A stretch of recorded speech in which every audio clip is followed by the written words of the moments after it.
L'éditorial du Figaro.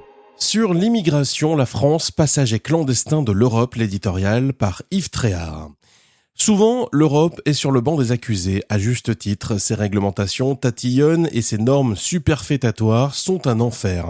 Quand elles ignorent la volonté des peuples et les souverainetés nationales, les conséquences peuvent être graves. Mais parfois aussi, l'Europe a bon dos. Elle a un alibi bien pratique qui permet à ses pays membres de cacher leur incapacité à se réformer. C'est exactement ce qui se produit aujourd'hui en France sur le front de l'immigration. Longtemps, le discours dominant a rejeté la responsabilité du fléau sur Bruxelles et les fameux accords de Schengen. L'Union européenne vient pourtant de lui donner les moyens de changer peut-être la donne.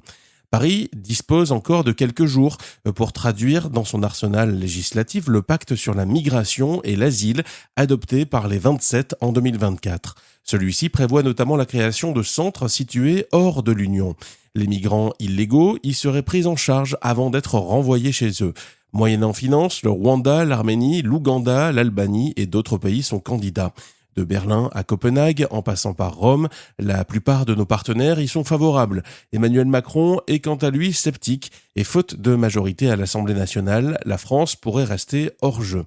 Issue absurde et scandaleuse lorsque l'on sait que moins de 10% des 140 000 obligations de quitter le territoire français, les OQTF, prononcées bon an mal an, sont exécutées. Quand on sait également que l'immigration irrégulière est la porte ouverte à 1000 maux qui affectent notre équilibre social, travail clandestin, errance, délinquance. Ce n'est malheureusement pas non plus notre pays qui a pris l'initiative de rappeler à l'ordre la Cour européenne des droits de l'homme, mais bien la première ministre italienne Giorgia Meloni, dont l'action en la matière a le mérite de l'efficacité, et son homologue danoise, pourtant social-démocrate.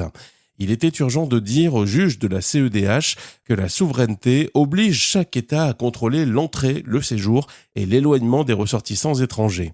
Alors que la plupart de nos partenaires cherchent des solutions à l'immigration, la France continue à se comporter en Europe comme un passager clandestin.